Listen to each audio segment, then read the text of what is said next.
Welcome to VCR, Vintage Cinema Rewind. We're bringing old movies to new viewers. I'm Blake. And I'm Jason. And Blake, how'd you get past that card? Well, to tell you the truth, I lied a little. Yeah. It's one of my favorite quotes of Chinatown. It's a small scene, small moment, but just the delivery again Yeah. from Jack Nicholson is just on point. It's dripping Jack Nicholson.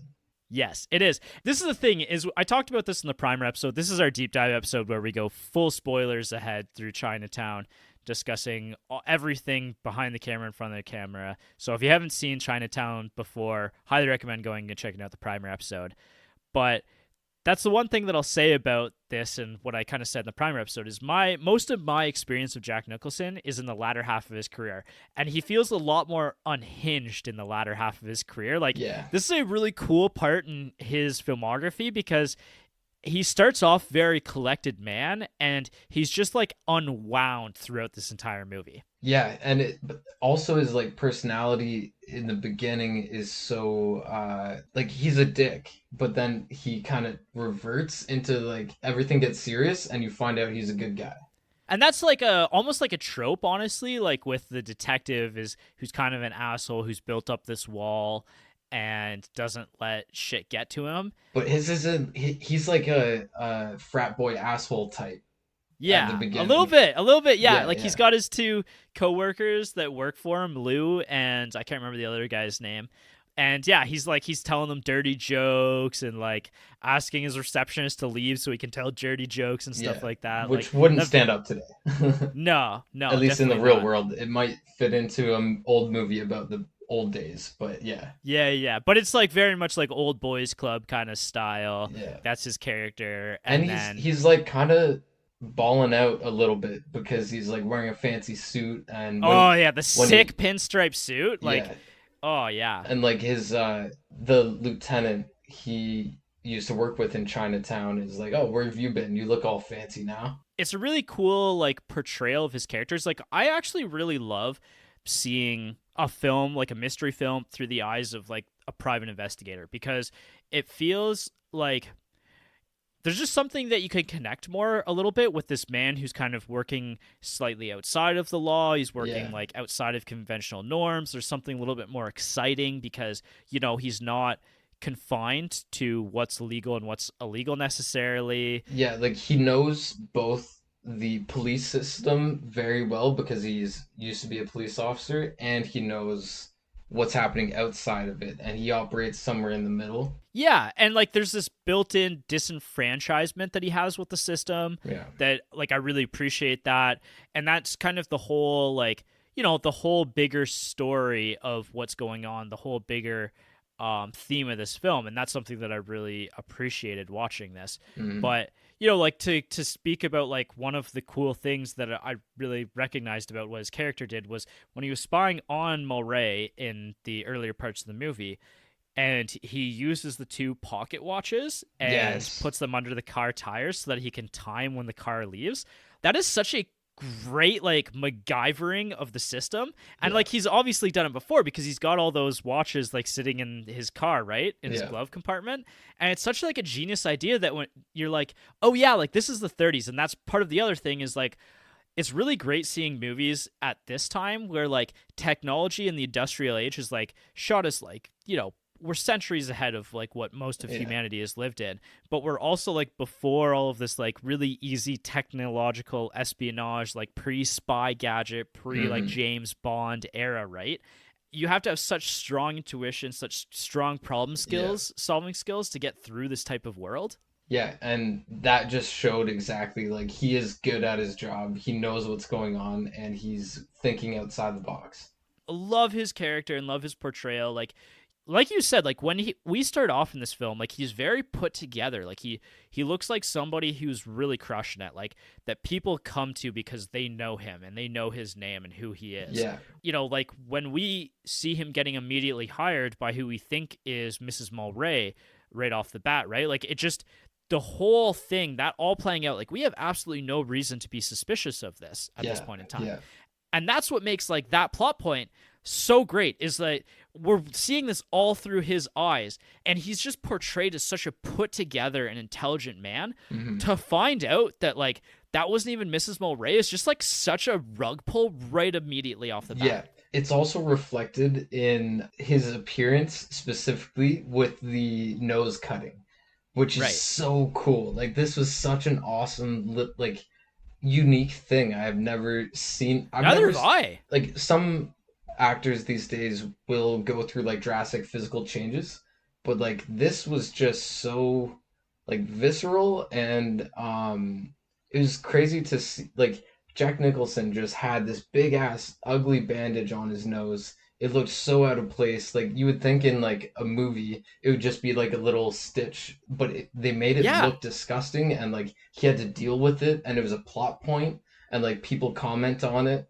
even just in that scene where they cut his nose. So he got like the rug pulled out from under him, and they disfigured him. Yeah, and like that's a great point as well. Like the something that the Nice Guys, a movie that, like I said, came out in the last 5 years that Jess and I just recently watched, really liked it. Same sort of genre and everything, and they do that as well with Ryan Gosling's character and like breaking his arm and having him be in the cast the entire movie. But there's just something so much like more personable about fucking up a guy's nose and then like having him have to wear this big bandage, and then even when he takes it off, like he's got this like all the stitches are showing there. It's really gross, it's really visceral, and it's just like, again, it's front and center of him Yeah. and our perspective the entire movie. You know, it doesn't look nice. Like he doesn't, like he's like a Hollywood actor. He's somebody who wants to like, you know, look good for the camera, and it's covering a large chunk of his face and Yeah. it's dead center of it. And like there's a whole story behind like how they came up with it and like the knife they used and everything, and because Roman Polanski actually like did it at a certain point, they got so tired of the questions that they were like, yeah, I actually cut Jack Nicholson's nose. Yeah. And just like the way the man with knife what he says before, he's like, you're a very nosy kitty cat, huh? You know what happens to nosy fellows? Want to guess? No, they lose their noses, and then he just like And it looks so real too. yeah, Like that's the yeah. other thing is like the way that they use this knife and like this prop knife, right? And it's almost like a real knife. Like they actually said that any sort of bad angle on this and it would have actually sliced his nose open. Yeah. It feels so real in that moment that that's happening. Yeah, it's just like that's one of those highlight moments in movie history. Yeah, and all like it just drops the character into this whole other world that he hasn't been in before. Yeah, that we haven't seen him in. Before this, the stakes feel like he almost feels untouchable. Like he almost has plot armor up until this moment, right? Like Yeah. we expect our heroes to survive, and most of the time our heroes walk away with like minor wounds, or they'll be shot Or and like they'll walk away outsmart kind of thing. they'll outsmart the like laser beam that's about to cut them in half because he's Yeah. James Bond, like all that. Yeah, exactly. So this was like so metaphorical and so physical. The combination, how they did that was just awesome. Yeah, for sure. You know, like how he gets connected into all of this as well is super interesting. Like I already talked about like the fake Mrs. Mulray, Mm-hmm. but like the fact that these people who are operating at such like this high level in this clouds that we can't even like, you know, begin to comprehend with us on the ground level kind of thing. The fact that they don't even recognize that what they've done to him in this situation in ruining Mulray is actually like also lit this fire under Jake, because you know like he feels personally like they've made him a fool, like you know Yeah. like it's personally tarnished his name in a sense at this point in time, and so it becomes like a little bit of a personal endeavor for him to unravel this mystery. Yeah, like by the end, it also feels like he's actually like trying to do the right thing for everyone.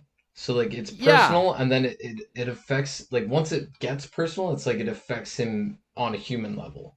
Yeah, and that's kind of part of like the prominence of Chinatown and the meaning behind Chinatown throughout this film, right? Because he alludes to it like several times, and like Mhm. it's obvious by the end that this is something that was a very important, prominent time in his life. It's probably the reason why he ended up going into private investigative work, is because he could feel like he could actually help people for real Yeah, in this area line of work. His underlings bring it up to him at the very end of the movie, and so it's something that, like I said, it's something that people know about and his past, right? And so the whole like idea behind the Chinatown is that essentially, like, he explains this during his conversation with Cross. It's like, when I was working in Chinatown with the lieutenant, there's just this whole underbelly of crime and despair going on, and for us to try to like solve any case or like arrest anybody, it's just like impossible to really know what's going on because of this whole deeper world. Like, we're just seeing the tip of the iceberg here. Yeah. And in that conversation with Cross, it's summed up quite well when Cross says, "You may think you know what you're dealing with, but believe me, you don't." Jake like grins. Noah Cross is like, "Why is that funny?" And then Jake is like, "That's what the district attorney used to tell me in Chinatown."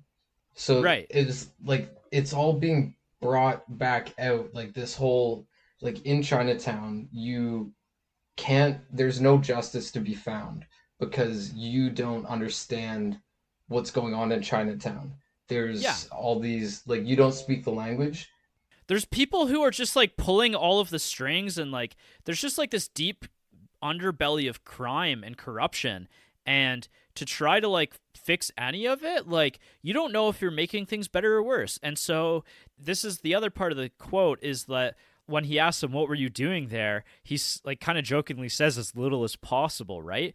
Because to really, like, other than trying somewhat to keep the peace in these situations, like, how do you dismantle crime that's so embedded Hmm. in that region? And it's like the same as the bigger theme of this, right? Like, how do you dismantle crime that's at the top level, like the people who are, pulling the strings, like the oligarchs who are running the show, right? Like, that's essentially who Cross is a stand-in for, is Yeah. like oligarchs and oligarchy, and just like that kind of system of, and that's, in a sense, like a little bit how America and a lot of other countries are built around. And like, that's kind of like the other deeper part of this, right? Is like, this is LA being built around these people at this point in time.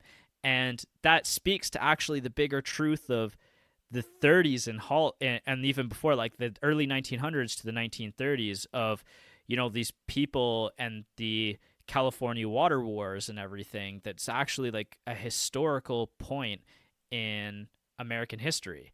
It's Hmm. something that, like, even by the end of the film, like, I honestly don't know that any other movie has really captured that idea so well. Like, Yeah. and to kind of put it like at a comparison, almost like, if like eldritch horror type of lore, Hmm. like a lot of eldritch horror, like the eldritch gods, like, you'll only at any point in time like see a small glimmer of them because they're just so big and so incomprehensible to like our kind of, our mental state Understanding. Yeah. and our understanding. And it's so, like, with them, even when you're like, even in like that, those kind of stories and those kind of films, like, you're only ever seeing like a little piece of it because it's just so incomprehensible to the rest of Hmm. us. And that's part of the horror of that. Yeah. And this kind of presenting it in this kind of way, like, we get that glimpse into the real horror that's going on. Yeah, and in this sense, like we as the audience are in the same position as Jake because he sees this and he's like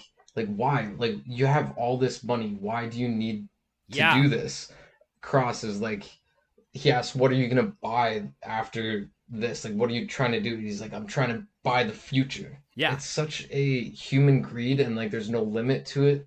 And you couldn't place this in a better scenario than building LA out of the desert and like using the water as a weapon to fulfill political stuff just to do what? Just to Like, make more money, just to yeah, make more money on top of like all of the other money that's you already have. yeah. Like he literally just admits that, right? Like, He doesn't Cross even is know literally how just much like, money he has yeah. because it doesn't matter. He wants more and he wants the Oh, future. He wants control. He wants everything. it literally is just like one of the best, most well-written screenplays in that sense. Because, and this is honestly, this is the other part of why I like this genre of movies so well, is because I find that the noir and neo-noir films explore these kind of human ideas without putting a pretty bow on them. It Yeah, just, like, it says like, let's take like just a pure unmasked look at the depravity of humanity, yeah, and just reconcile with like these kind of darker corners of the human experience. yeah. And it's just always happening all around us, and most of us are just dealing with it, like living Well, our and what can lives. we Like, do, right? Like it's Chinatown, yeah, you know? it's Chinatown. Like that's literally what the quote means. Is like, Yeah, what are you gonna do? yeah, You're just a small fish in a big pond, yeah, and at some point you just have to accept it in a way. And like that's the whole point of the end of the movie is like, it's Chinatown. You just have to yeah, accept it. Like there are forces beyond our control. Like, yeah. Which, like, that ending, man, oh my god. so fucking good. Oh my god, it's one of the best endings of a movie. It's one of the best dark endings of a movie ever, honestly. Yeah. Like, and the build up towards it, like the reveal of Mrs. Mulray being Cross's daughter, and then the eventual reveal of the girl that Mulray was being accused of having a side relationship with, her being like, "Well, she's my sister," and then She was her like, being "Stop like, lying to me." yeah, and she's like, you don't have a sister. Like I found that in the records. Like there's no record of your sister. Like that would be something that would be obvious that he could Yeah, look into, right? yeah, And that makes sense that he would look into that. And then so she's like, she's my daughter, and you're just confused. Like you're just yeah, confused, like Jake, right? And he's just like slapping her around because he's angry and he's confused and he yeah. doesn't understand what's going on.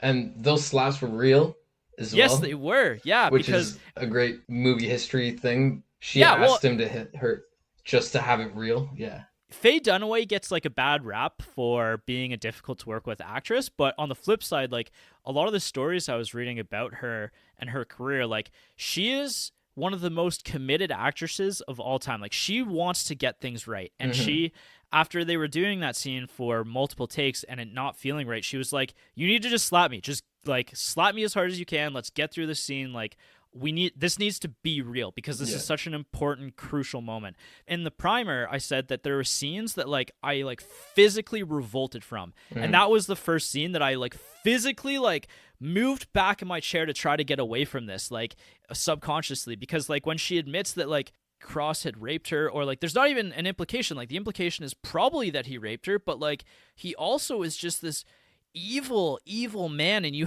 don't even know like how old she was when this happened, like 15, when. she said, but Okay, yeah, okay. I forgot about that part. So yeah, so he's like manipulating her, and she's like underage, and she's his daughter. Like, just mhm. it's layer upon layer of gross. And like she couldn't even look at her daughter for so long because of the shame she felt and like all of the horror that she survived.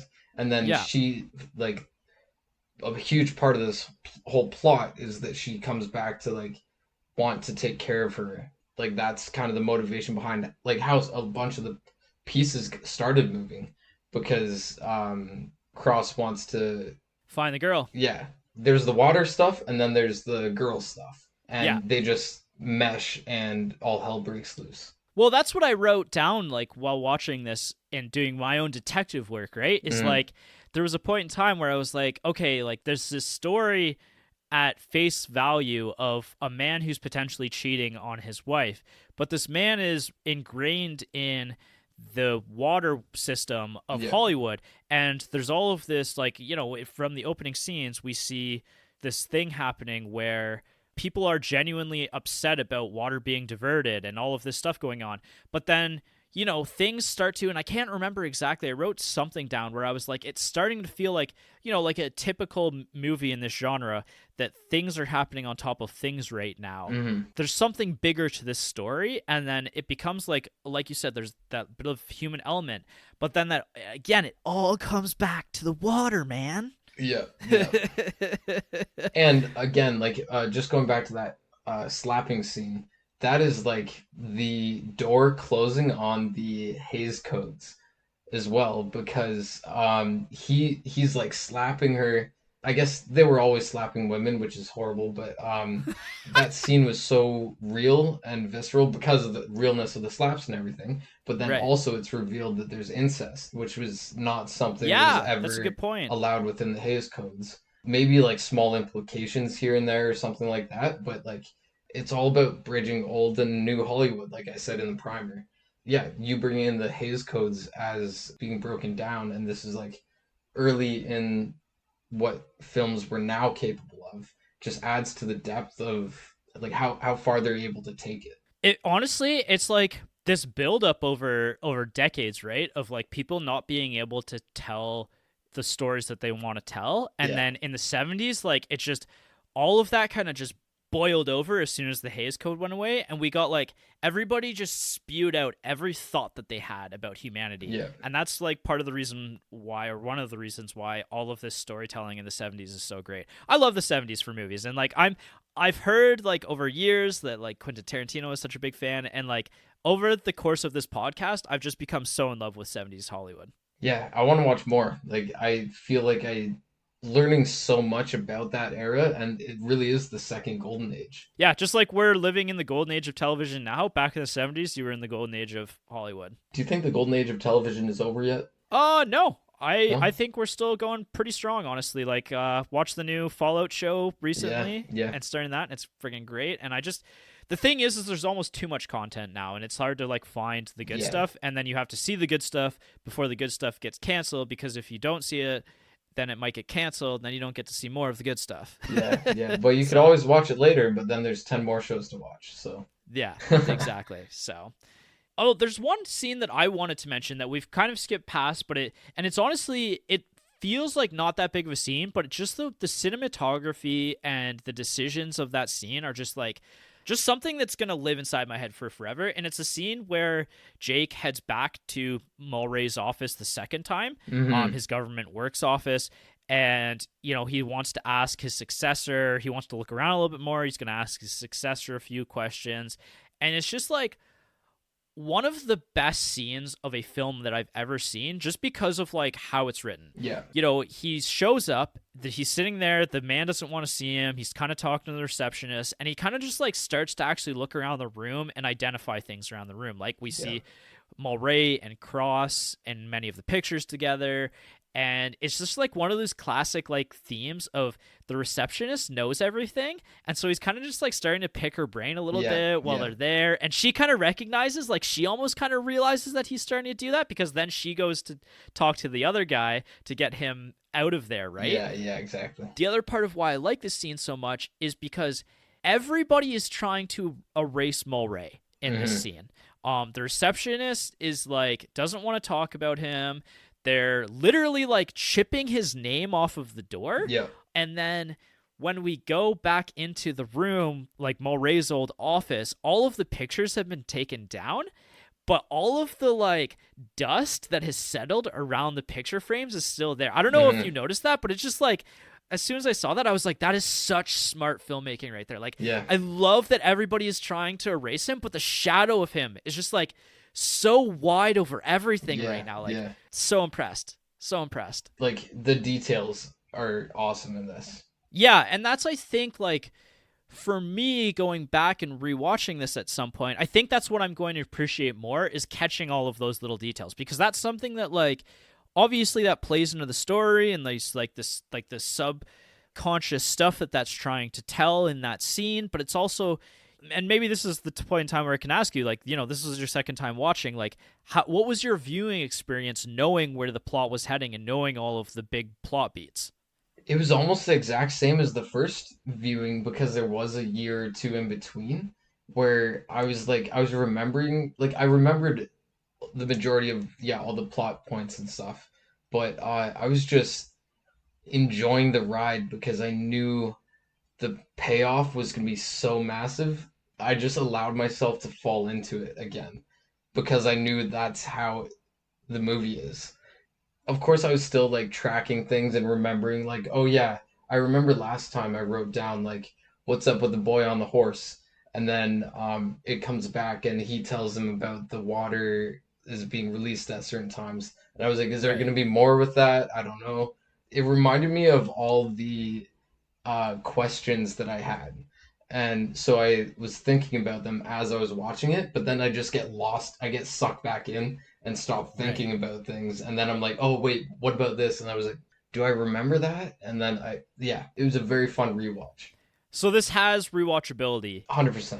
I was hoping that you would say that, and I think this is a movie, again, I brought up the movie Seven and I brought up the movie Silence of the Lambs in the primer episode, but with movies like this that are really dark, and especially the endings with how bleak and dark they are, like, they're movies that I don't like to come back to on an annual basis or something like that. But like every few years, like I kind of cycle through them, right? Like I haven't seen Yeah. Seven in probably 4 or 5 years at this point. I'm kind of due for it again, Mm. and I'll watch it again and just be like just as engrossed, just as grossed out, Yeah. and I'll have just an absolute hate pleasure watching it. Not even hate pleasure. I don't even know the right words to describe it. Just like it's such a goddamn good movie, and like I'll just feel disgusted and feel so satisfied at the end, and I'll just Mm. take a break for 5 years and get to watch it again. You know, like Yeah, yeah, like the ending is such a good payoff, especially because it's not a typical ending and it leaves you like with like your guts on the floor kind of thing. It's like, and it's Chinatown. yeah, we can talk a little bit because we've kind of been talking a little bit around the end scene. Like I do really want to capture all of that. Like just breaking down that end scene, like, you know, at this point, even like Jake, it's so interesting seeing Jake develop over this film, right? Because Jake starts off and he's almost got like a nostalgia for his time in Chinatown, right?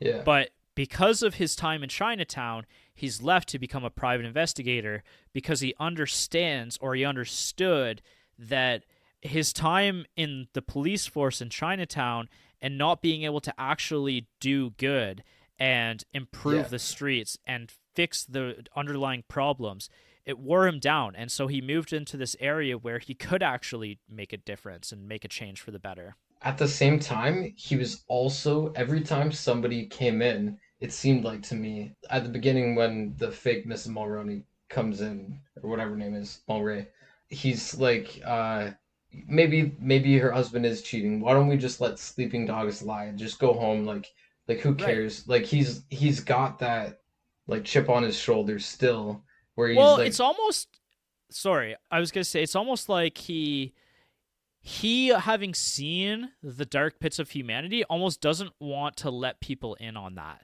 Like yeah, he's yeah, almost trying that's to yeah. protect them, right? In a sense.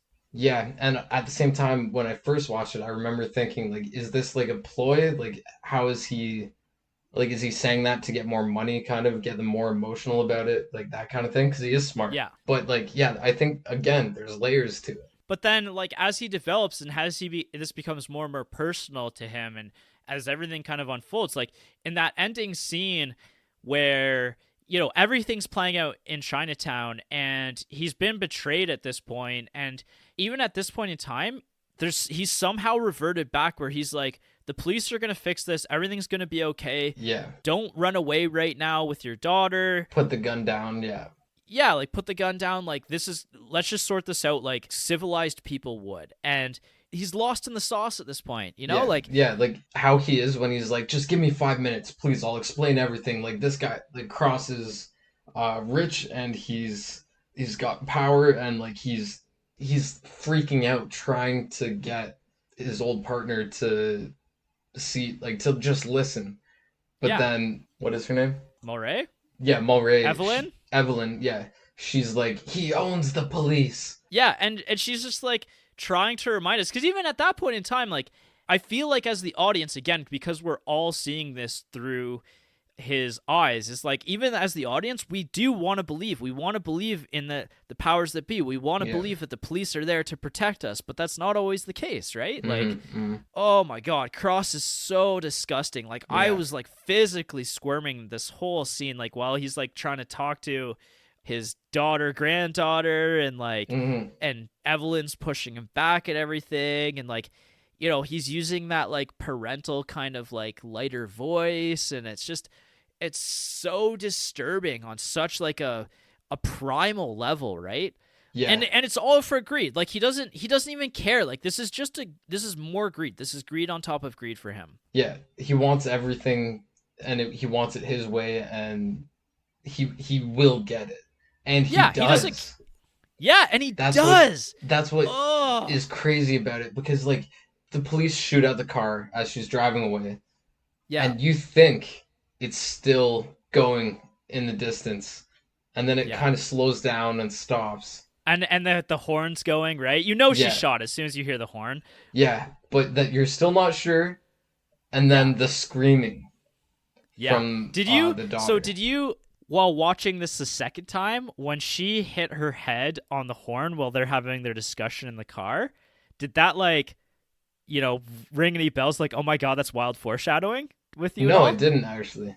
Because it was just something I was thinking about and like I might have missed reading it on about. this rewatch just because I was going through it Yeah, quicker. fair enough. Yeah. It's when they're at her house and she's hiding the girl and Yes. he's Okay. like Yeah. getting mad at her and she's trying to explain it but not explaining it and Yeah. still lying to him and she's just like exasperated and she like puts her head on the horn for a minute and just like Yeah. lets it blare. Oh, I wish I was like fully zoned in at that point. I might have been like writing something down or something. But yeah, Yeah. that's awesome. Because again, the writing, like, there's so many of these little throwaway lines and little actions that are just, they all mean Payoffs. something. Yeah. Yeah, and I think that's part of why this movie is going to work so well on a rewatch for me is because identifying stuff like that and like now that we have all of the details of where the crime is going to eventually lead, we get to now see this from a different angle and that's like putting all of the facts together Yeah. to indict this man or whatever the term is.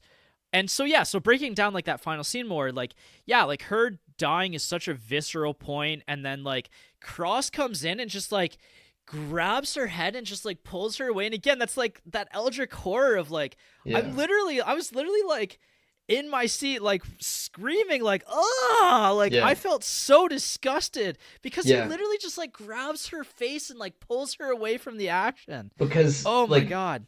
because he's a shitty person, he doesn't like grab her gently. He's like trying to pretend that he all he wants to do is take her away from the horror that she's witnessing and protect Yeah. her, but that's not his intentions. Like Yeah. like his intentions are like, finally I have her, I'm not going to let her go. I win. Yeah. I win. And you see that play out in his character and his performance. That's why like I said, this is one of the best performances on film ever. Is like you see him like lean over to check if she's dead, and you can see it on his face. He's checking to see if she's dead, to see if he's won or not yet. Yeah, yeah. And then he starts to console her, and it's just like all of it's so disgusting, Yeah, man, because yeah. he's playing it so well, and it's like so disgusting and like Yeah. it's You add in again, like you see her eye just blown out, like Yeah. the gore of it. That like the And only this other is 10 years after like JFK's been murdered Yeah. in his car, right? And so like that in the 70s would have just absolutely like devastated people Yeah. going to see this movie, right? Yeah, I can't imagine watching this for the first time in theaters back then. Like Oh my God. people, I want to read more about it. Like what was it like, the people walking out of those theaters? And yeah, it's shown in pretty gross detail, right? Like I wasn't expecting them to show as much as they did at that point in time.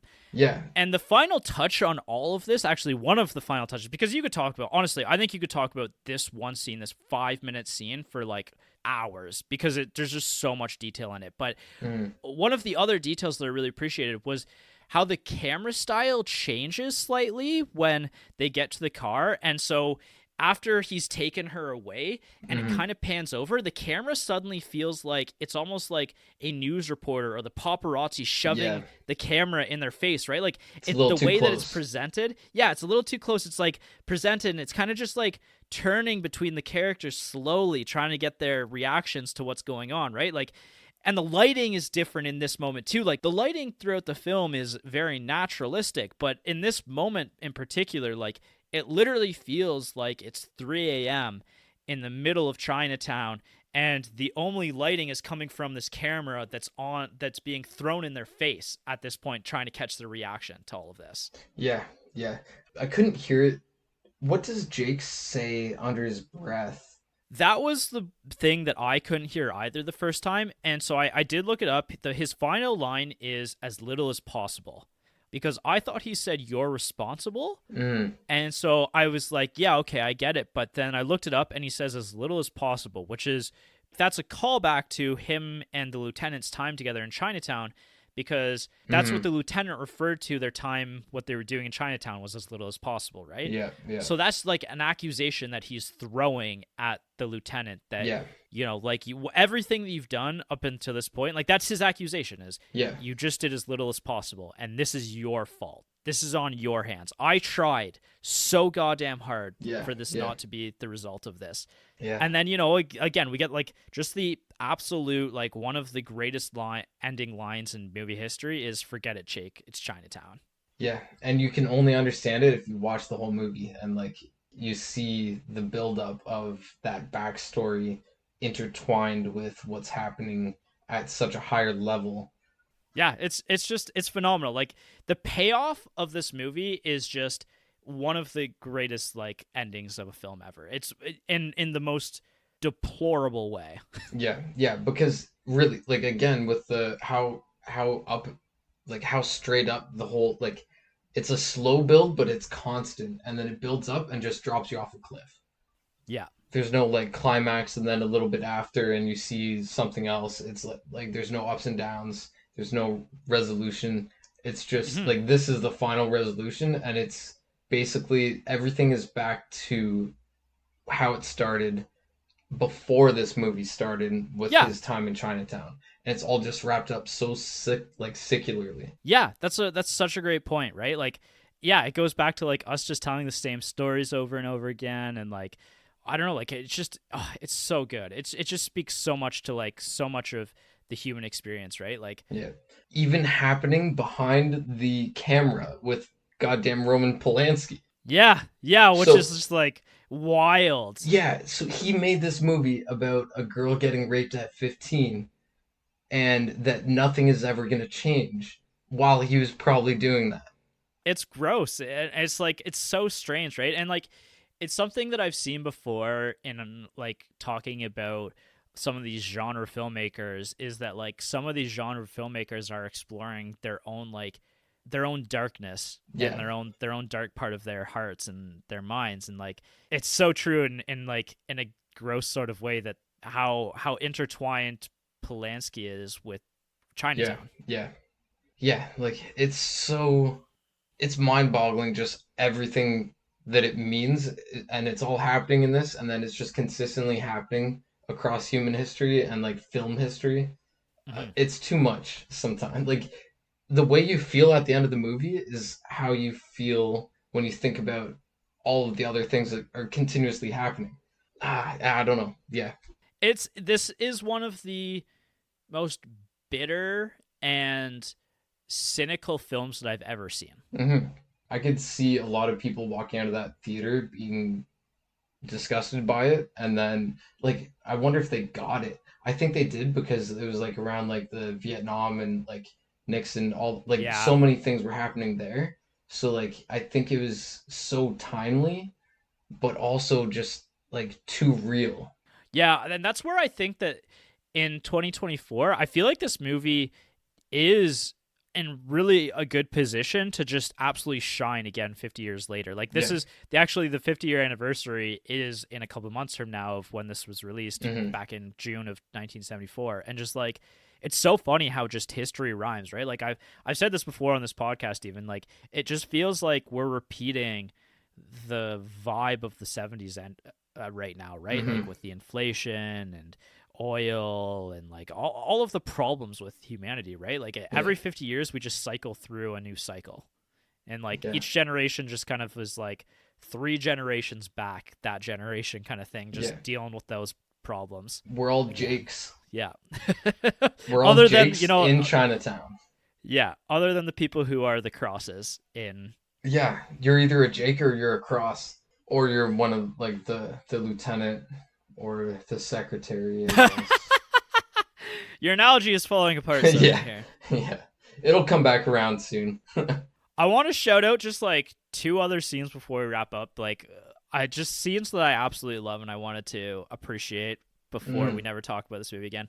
The Orange Grove scene is, like, I thought at that time, I was like, this is the best cinematography of the whole movie. Like, this is such a great, like, piece of action in this scene. It's shot yeah, incredibly well. It's the car beautifully crash. lit. Yeah, the car crash and everything. Just, like, even driving, like, through the orange groves and he's being shot at and everything. Just, like, absolutely loved that scene. And right up until the end, I was like, that there's no scene that's gonna beat that scene for me. And then, like, the ending, obviously, like, I just spewed about for like 20 minutes there. Yeah, yeah. Oh, and, like, even just, like, subverting my expectations as well. Like, when Evelyn says to Jake, like, my father is a very dangerous man, I was like, ooh, I was like, that right there is my tip off as somebody who watches these kinds of movies to like start to think that she's maybe not the good guy here. Like, oh, like she might be a Black Widow Yeah. in this story, right? Because that's like a common theme of like the old noir Yeah. films, like the Black Widow character. And so I Yeah. was starting in the back of my mind like to get a little bit like, oh, like we can't trust her now kind of thing. And like that's kind of my preconception of this genre, Yeah. knowing that, right? Just like Faye Dunaway's like performance up to that point, just like as soon as that happens, you're like, oh, like she's been acting in that way this whole time. Yeah. Yeah, and yeah, you can tell that she's not giving away everything when she's talking, but like you also, because we don't even know the questions to ask her, like how would you ever pick apart what she's saying, right? You know, like that's part of the dilemma of being a detective is like if you're Mhm. not asking the right questions, you're not going to get the right answers. Even if they lie to you, at least maybe you've detected something in the way that they've told you something. But if you're Mhm. not asking the right questions, you're not going to get the right answers. Yeah, and he was always just like every question he used questions well as like a detective and was just constantly curious about what was going on. And so like that I don't know if that fits into what you just said. I might have lost the plot of it. I was That's reading my okay. notes. Shit, sorry. No worries. The other scene that I wanted to shout out was the scene where Jake shows up at the fake Mulray girl's house and she's Mm. been murdered. And as it turns out that the police have already shown up at her place and have found her body there. And they're kind of waiting to see how he reacts. And they're in the darkness of the bathroom the whole time. Yeah. Very like well shot, choreographed, like one of those scenes that's going to stick with me forever because of like them just being in the washroom and like and he kind of like at the last second recognizes that there's somebody there, right? And Hmm. then they like turn on the lights and they're like, yeah, we were watching you this whole time, and like we caught that your phone number's on written on her wall beside her phone kind of thing. Yeah. It was just good filmmaking Yeah, again. and again, like one of the funny lines that he just throws at one of the cops there about like the cop is like, "Oh, how'd you get like what happened to your nose? Did it get stuck in someone's window?" Because he's known to be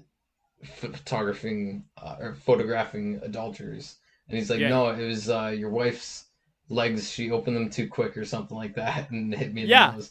And like It's one of they the funniest lines of the whole movie, right? yeah, and he has so many of those, and like that Yeah. adds so much enjoyability to the whole thing. He's kind of playing like almost like a Bill Murray and Chevy Chase character, but like Yeah, straighter than them, like less, yeah, slightly less of an asshole and slightly less comedic kind of thing. Like yeah, I could see those two comedians pulling something from this performance, even just bigger picture Jack Nicholson yeah. as a whole, right? Which is really cool. I didn't know Jack Nicholson would have been as funny back then. Like, I thought like maybe in his old age he switched to comedy because it's a little easier or something like that in some of his roles. But like he was always like that, and he just Oh yeah, nailed it. Like his delivery, and he yeah, has that such a unique delivery.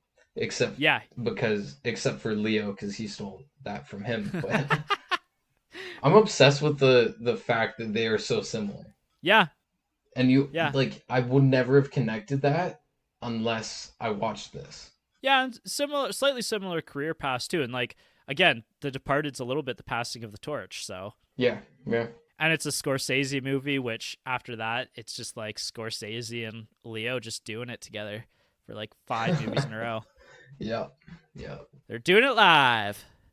The last kind of thing that I want to point out before we move on from in front of the camera is the saltwater bad for the grass. Yes, yeah. It's so funny because he says that so early on in the film Hmm. and you just don't have any context for it, right? Yeah. And it means nothing when he's saying that early. Like I didn't even understand what he was saying at that point in time. Like, well, he's just like cleaning that and like, yeah, okay, maybe I should have gotten that. Like, yeah, they've maybe got like some salt water, He like it's a didn't say saltwater he pond. didn't say salt water the first time. I don't know what he said. Like that's the thing that I'm gonna have to go back and rewatch because I thought he did say salt water is bad for the grass. No, the first time he just says the water's bad for the grass or something, and he didn't catch it because he's like bad for the glass. And then the second time he goes back, he's like bad for the glass, right? And then the guy repeats, but he says, "Yeah, the salt water is bad for the grass," and he's like, "Salt water." Yeah, because at that moment in time, we know that Mulray has been drowned in salt water, but then dumped in the reservoir, Yeah, which yeah, is fresh water. like fresh water. And again, like that's that moment, just like while you're watching this movie and like trying to get in the detective headspace, you're just like, oh my God, that's where he was drowned, is in the Yeah, pond the whole yeah, time. And then we get the and glasses. yeah, and the glasses and the grass and the glass. Yeah, and yeah, exactly. And then the glasses are like a little bit of a red herring because we think they're her glass. No, we think they're Mulray's glasses, Yes. and we've never seen Mulray close enough up, or we haven't seen him in so long, right? Like, Yeah. who would have thought to look at what glasses he was wearing in the opening part of the film, right? Yeah. It's not even like the style of the glasses; it's the bifocal nature Yeah. of the glasses. She only mentions that after going He's through the accused whole. her. Yeah. Yeah. At that point, we still aren't sure. Like, it just adds another layer to the whole mix, and you're just confused again for like a little bit, and then he reveals it. Right. And yeah, yeah, I think part of why this succeeds is because, again, we're seeing all of this through Jake's eyes.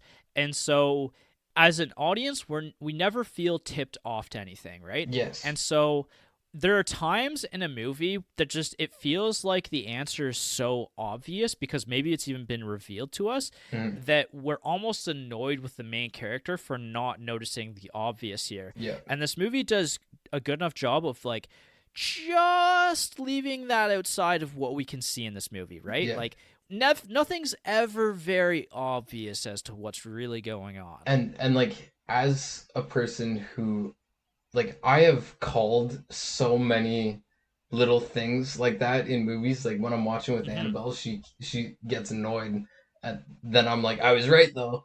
And then Yeah, like I couldn't do that in this movie no. because of the way it was shot and written. Yeah, and that's something about like again going back to like older Hollywood and not hand holding the audience, right? Yeah. Yeah, and it's just you just really come to appreciate that. Hmm. I really liked how he grabbed a card off of the other guy's desk when he went into the water department. He grabbed like multiple cards from the Oh, guy's from desk. Mulray? Yeah, to use them later? It wasn't Mulray, it was the other guy. Oh, yeah. No, you're right. You're right. So like I wrote down like always grab a card Hmm. because you might be able to use that and pretend to be that person. So I bet he has like a stack of cards with just random like persons names that he thought like, oh, this person works in this area. I'm gonna grab a card and pretend to be them for my PI work later. Like That's such that. a second watch like detail that like I Oh yeah, caught it and didn't think about the prominence of that and like how smart of an idea that was to grab multiples of them and yeah. then use them later like that. Yeah, and he's just always thinking that kind like he's been in this space, he's done this work and he has rules for like how to be the best that he can. And so he's always looking for those little opportunities to like yeah, he grabbed like six cards and like fanned it back out so it looked like only one was taken. Yeah. That was just like one of those nice little scenes that I loved on the second watch. Yeah, that's great. I'm genuinely looking forward to rewatching this at some point, but I'm going to need a break from it. Maybe a few showers. Yeah. So, sequels, prequels, and reboots. This movie does actually have a sequel called The Two Jakes, which both stars and is directed by Jack Nicholson. It went through development hell. Like, it literally took 16 years to make this movie. It didn't come out until 1990. Not well received by any means. I think that someday I might actually end up watching it to see, like, just out of curiosity more than anything, and just becoming a bigger fan of Jack Nicholson. Like, Mm. I feel like it's a milestone in his career that I want to check out. But otherwise, like, I wouldn't consider it like required viewing by any means. Interesting. Yeah, I'm just looking at the poster for the two Jakes, and it to me it looks like he saw everything that was going on, and he's like, "Well, if you can't beat him, join him." So I'm curious how. Yeah, I kind of want to see it. I know. Yeah, six 63% on Rotten Tomatoes. Like, yeah, not the Yeah. best reviews or whatnot, but Well, and Robert Towne, like, eventually at one point was writing the script for it, and he had in mind like a trilogy about like the corruption in Hollywood and the making of LA, and like, so the three kind of, it was going to be all like almost like similar-ish stories. Like this one was about water, the other one was going to be about oil, and the last one mm, was going to be about land. hmm. And I just feel like that would have kind of felt pretty played out by the second movie, honestly. Yeah, yeah. If they did it in the right time, like it sounds like a good concept for that period, but now it might not work. I don't know, like, honestly, it's kind of like The Hangover, right? Like the first Hangover just does something unique and incredible, and at the time it was like, this is so groundbreaking and such a great idea, and then they tried to copy it twice more, Yeah, yeah, yeah. and That's fair. it made the first Hangover movie worse in retrospect because of that. Yeah, yeah, exactly. Anyway, effects and filming. So Roman Polanski and his kind of involvement in this, and just the like early stages of this, like Robert Towne had the original script for this and everything, but Polanski did have a lot of involvement in a lot of the creative decisions. Like, for example, he shot this entirely from Jake's perspective to kind of stay true to like the original like OG detective stories. Yeah, like he got rid of the old school style of like the him narrating himself. Yeah, the voiceover completely removed. Like, I think that's a really great decision.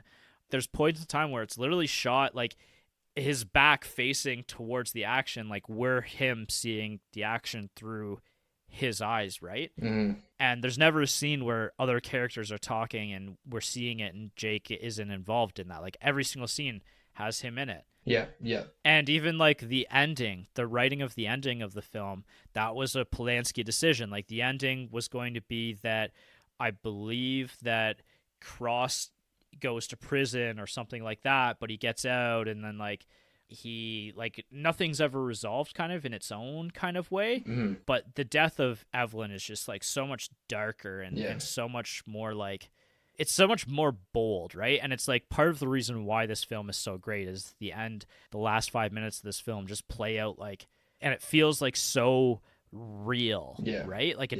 it doesn't feel like a Hollywood ending. Yeah. It stops you dead in your tracks, and then what? You're just supposed to leave the theater. Yeah, yeah. Like I would have literally just sat there for like 5 minutes, like wow, Decompressing, yeah. yeah, So much better than what it could have been, yeah. Like yeah, if they did anything other than this, it wouldn't be what it is. yeah. No, exactly. Like it's just like one of those iconic filmmaking decisions. And then at the beginning, when he's talking to Polly about his wife, Mhm. and it's actually like, so the character's name is Curly, but Polly from the Rocky movie series. In the original scene, he was supposed to tell Gittes that he's going to kill his wife afterwards, and Gittes was supposed to tell him that he's not rich enough to get away with murder, and that was going to be like Ah, in the opening scene being one of the like big foreshadowing what's going to happen yeah, later. yeah. And Robert Towne said that that's his biggest regret of the changes in the movies. Like he really wished that they had kept that. Hmm. Yeah, like especially because of how jokey Jake was at the beginning. Hmm. Like that would have been just like a great little joke, like one of his classic lines that he would have been doing at the beginning like that. It would have been on like it's a pure on second or even maybe third rewatch where you catch that and you're like, God damn, they had me from the opening scene, Yeah, yeah, yeah. right? Otherwise, like some of the reality of where they took this from, like we've talked a little bit about the California water wars and that being a real thing, and like the diversion of the, I think it's the Owens River and the Owens Valley, Mm. and all of their water and how that affected the farmers back then, and it literally drove like farmers who had lived there in California for generations out of their homes because of the massive droughts that they were causing, and like Yeah. man-made droughts. All they wanted to do was develop that area and create their own like they created Without the it, like yeah, without it, Hollywood, like, or sorry, without it, LA would not have been able to grow anymore. They had reached mm, the maximum capacity of people that they could have in Los Angeles, and now Los Angeles is like one of the biggest cities in the world, and that's because they diverted so many reservoirs of water Yeah. down to the city. And that allowed them to create the valley, which is like where all of the rich people, at least at one point, lived. I don't know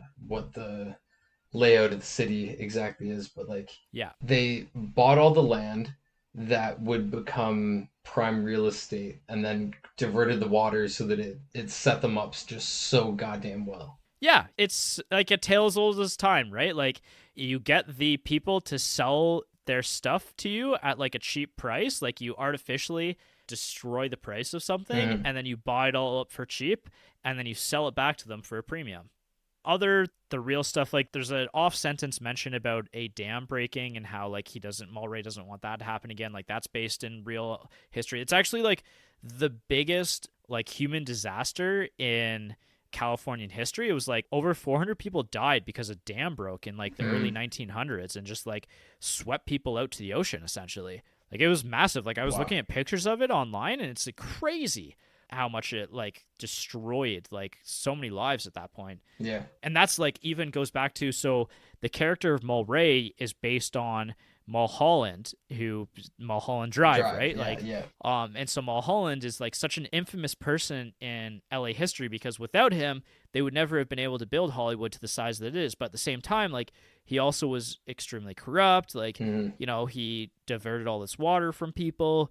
He was the reason, like he wasn't the reason for the dam breaking, but the day that the dam collapsed, he was actually requested to go there in the morning because the people who were working there were concerned about like the dam. And he went there and said everything's fine, and like within 12 hours the whole thing collapsed.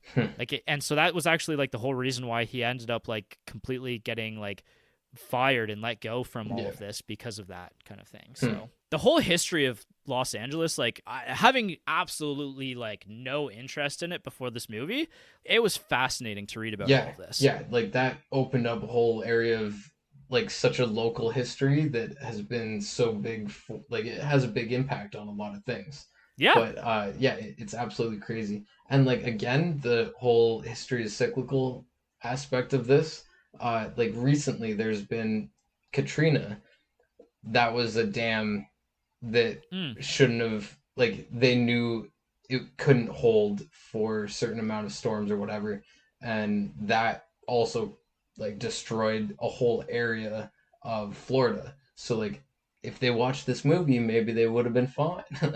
Right. Yeah. And then recently in like 2024 there was somebody tried to build a very similar, like the dam that they built was basically just a bunch of sand. It shouldn't have worked. That was just corruption, probably. The lowest bidder put in whatever. So it's still always happening. Yep, 100%, right?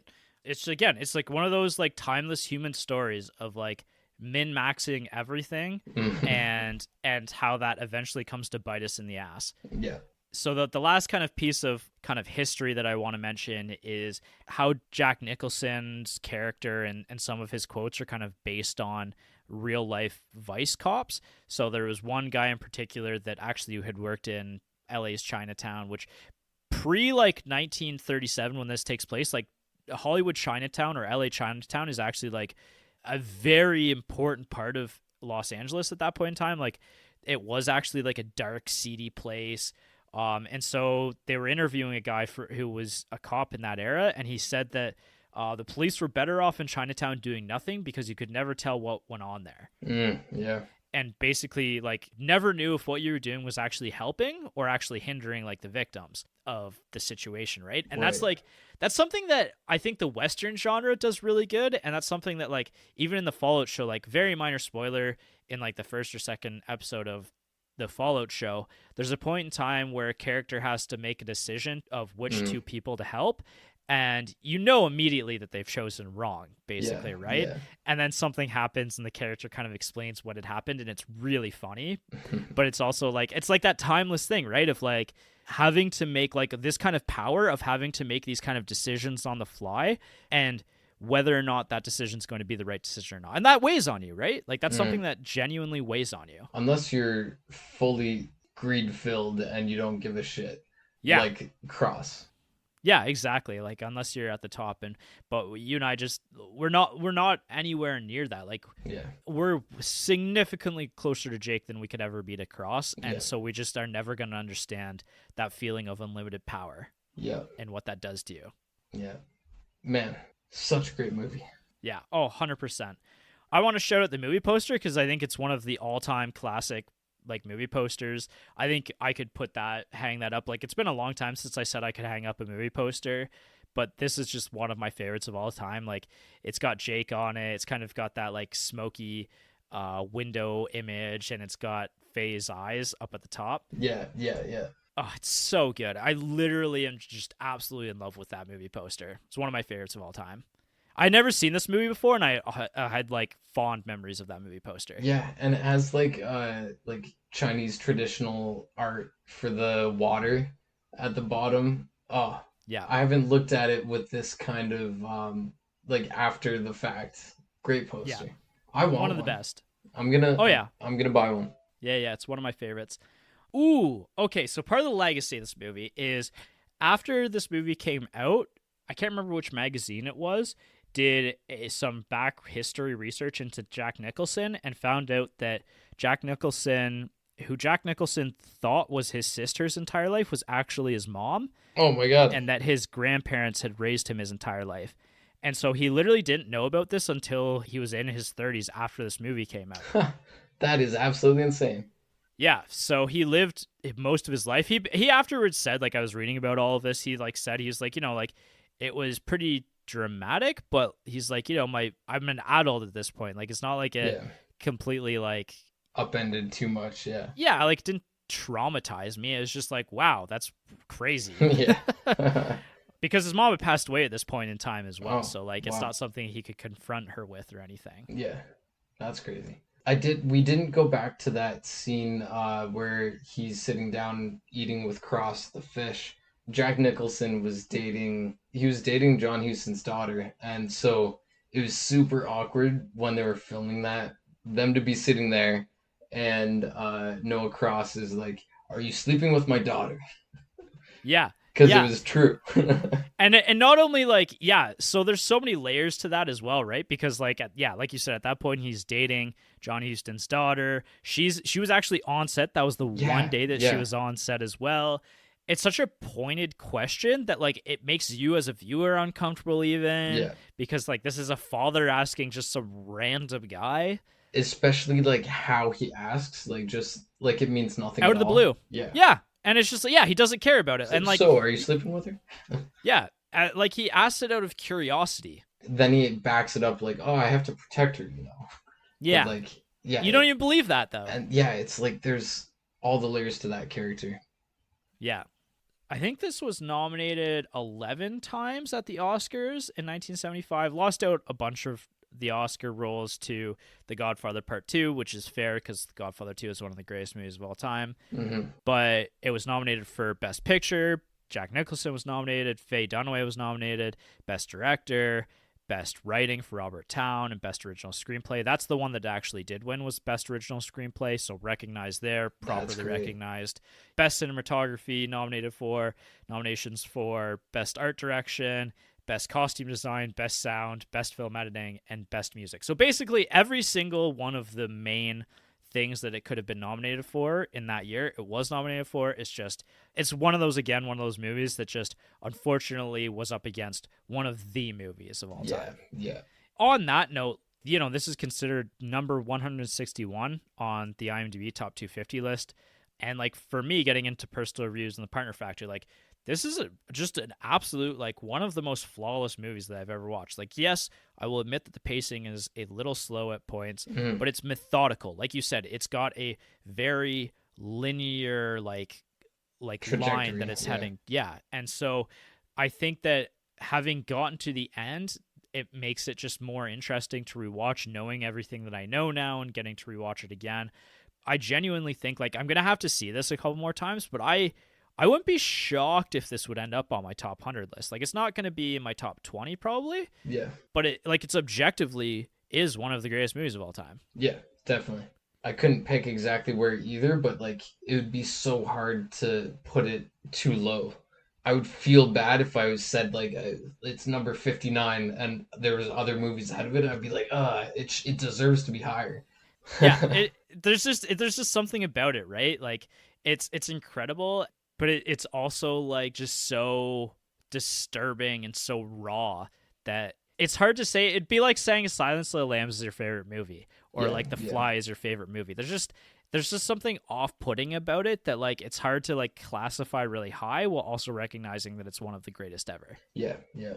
Yeah, I like I said, I absolutely love this movie, and I think it's worth just about everybody's time to at least see it once in their lives.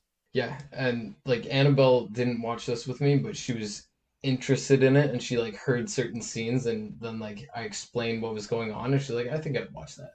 Yeah, I just didn't really watch this one either with me, but she's kind of one of those people who's looking for movies as escapism, and this is just not that. Yeah, It's yeah. not that at all. This is It's too real. yeah. Oh, it's so raw. Yeah, yeah, yeah. Yeah. It's just all the praise for this movie. Yeah, yeah, like I give a lot of movies a really good review because I love movies, but this deserves it objectively. Yeah, for sure. And I think that is it for Chinatown. Yeah, all right. It was a great episode. That was fun. That's Chinatown. That's Chinatown, baby. And the next episode is our first you and Mike special, Jason and Mike episode. Yeah. Yeah, we're gonna have some fun out of the country. Yeah, doing a foreign movie. Yes. Don't know what yet, but looking forward to hearing it. I think so. My strategy, because I haven't actually got to be on the other side of this yet. Whatever you guys pick, I'm gonna listen to the primer episode. I'm gonna watch the movie, and then I'm gonna listen to the deep dive episode. Oh, That's good my idea. strat. Yeah, I really want to do that. I haven't got to do that. Had the opportunity to do that yet for Yeah, other podcasts. that's so. very fair. That makes sense. So, the way we're thinking is, I've always wanted to explore foreign films. The easiest to watch, like the most accessible, are like Japanese Samurai movies samurai because movies. of their Western influence or Exactly. the Like, later Western influence. they've been so intertwined with just movie history. But we want to go outside of that. And so we are looking at a French film.